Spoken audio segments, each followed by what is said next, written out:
Hey everyone, welcome back for another deep dive. Today we're tackling something I know you're all concerned about, especially lately, because a lot of you have been sending this in. It's all about Telegram. Yeah, Telegram's been making headlines. Big time, and their recent privacy policy changes have everyone talking. We're diving into, let's see, I've got it right here. Telegram's policy shift, what it means for users. So are we ready to uncover what's really going on here? Absolutely, let's get into it. I think this is going to be a juicy one because, honestly, when I first glanced at this, I was like, oh boy, here we go. Yeah. But the deeper you dig, the more interesting it gets, and frankly, a little concerning. Right, and there are definitely some unexpected angles here. For sure. So, to kick things off, we have to address the elephant in the room.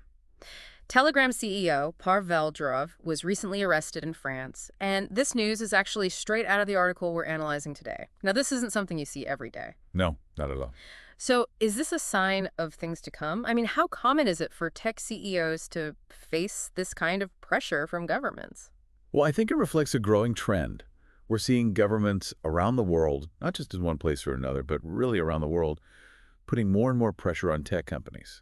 And the pressure is mostly about cooperating with law enforcement, especially when it comes to platforms like Telegram that use encryption, Right, because encryption has always been the sticking point. the big battleground. So it's interesting to see this play out now with a company like Telegram, which has, let's face it, built a reputation for being like the privacy haven. Exactly. And that's why this is such a pivotal moment, not just for Telegram, but I think for the future of online privacy as a whole. Because if Telegram is starting to bend, what does that mean for other companies? Where does it end? Okay, so with that context in mind, let's get specific and break down these policy changes. The article highlights what I think is probably the most important change: how Telegram handles requests for user data. Before, it was really limited, right? Yeah, very limited. They basically only share data in cases of terrorism. It was a very, very high bar. Right, so terrorism, which we all understand is a serious issue, but now they're opening that door wider, and it's not just for terrorism anymore. Exactly. They've broadened the scope significantly.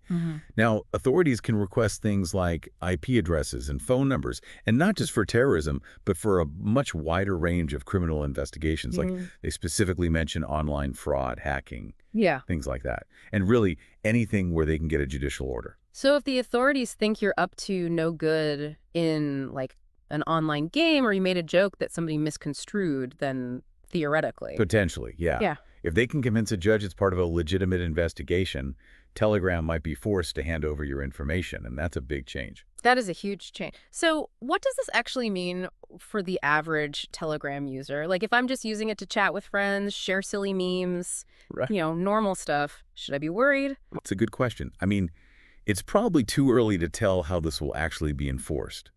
But I think it's safe to say that casual conversations, even those, could become accessible if authorities have reason to believe you're involved in something shady. I hate to put it that way. No, but I think that's the reality. Yeah. And that's the thing about these privacy policies. They're so long and complicated, but it comes down to brass tacks. Exactly. And this is where things get really interesting. Because on one hand, you have this expansion of data sharing, which sounds kind of scary, right? Yeah. But then on the other hand, Telegram also removed their people nearby feature. Right, right. I remember that feature. I think I used it once just to see, like, who's around. It was kind of a novelty. It seemed like a cool idea in theory, a way to connect with people geographically.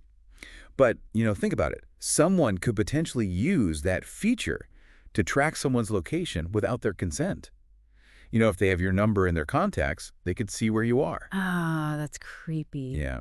So removing it does suggest that Telegram is becoming more aware of these potential privacy pitfalls. So it's like they're trying to walk this tightrope. Exactly. They're trying to find a balance between, fighting crime and protecting user privacy. And it's a tough line to walk, no doubt. It really is. And then to throw another wrench in the gears, they're also promising more transparency by releasing quarterly reports on data requests. Yeah, that's the other big change. They're saying, look, we're going to be more open about who's asking for data and why.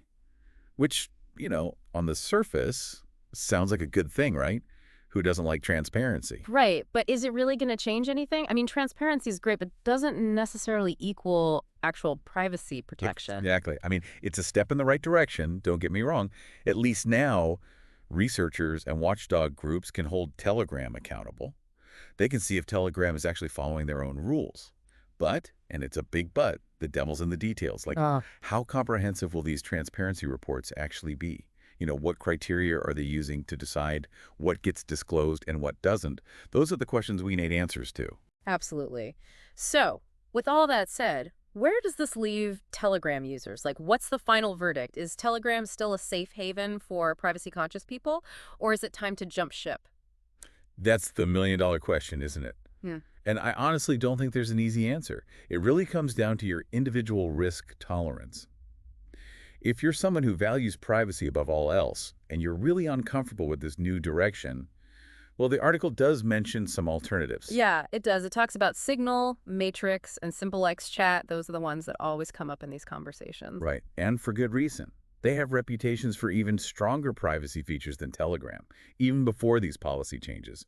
So it might be worth checking those out and seeing if they're a better fit for you. So it's all about weighing your options. Right. And making informed choices about which platforms you trust with your data.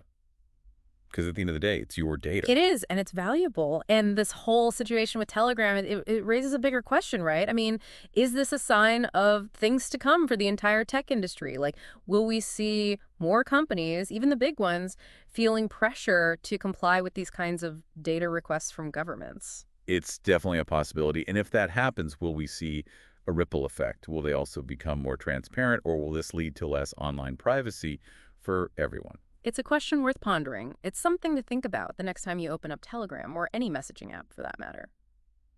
All right, folks, that's all the time we have for today's deep dive. As always, stay informed, stay curious, and we'll see you next time.